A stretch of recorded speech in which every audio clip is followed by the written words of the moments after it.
దర్శి పట్టణంలో నమ్మకముగా నాణ్యముగా అందమైన ఆభరణములను అందుబాటు ధరలతో సకాలంలో అందించి ఖాతాదారుల మన్ననలు పొందిన Amrutha Sai gold house and pawn broker. తాకట్టు వ్యాపారం, బంగారు ఆభరణములపై రుణ సౌకర్యం కలదు. ఇట్లు మీ దేవతి రామారావు, దేవతి ఈశ్వర్ సాయి.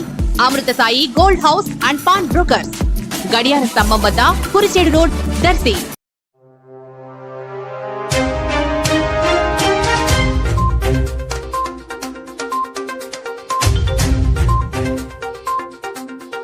దరిసి కుర్చేడు రోడ్డు వాస్తవ్యులు గాజుల వెంకట సాయిరాం, వారి భార్య సుకన్య గార్ల పుత్రిక గాజుల శ్రీలేఖ 4వ పుట్టినరోజు సందర్భంగా దరిసి శ్రీ షిరిడి సాయిబాబా వృద్ధాశ్రమంలో వృద్ధులకు అన్నదానం, పండ్లు, మిఠాయిలు మరియు కేక్ కటింగ్ నిర్వహించడం జరిగింది. ఈ కార్యక్రమం నిర్వహించిన వారు వారి తాతయ్య గారు Gajula Venkata Subbaiah, NSP work inspector నాయనమ్మ వెంకటలక్ష్మి, మేనత్త వెంకట వరలక్ష్మి, వెంకట సాయి హరిత, అన్న వెంకట సాయి, నిరంజన్ నాయుడు మరియు కుటుంబ సభ్యులు, అలాగే ఆశ్రమ నిర్వాహకులు తదితరులు ఈ కార్యక్రమంలో పాల్గొన్నారు.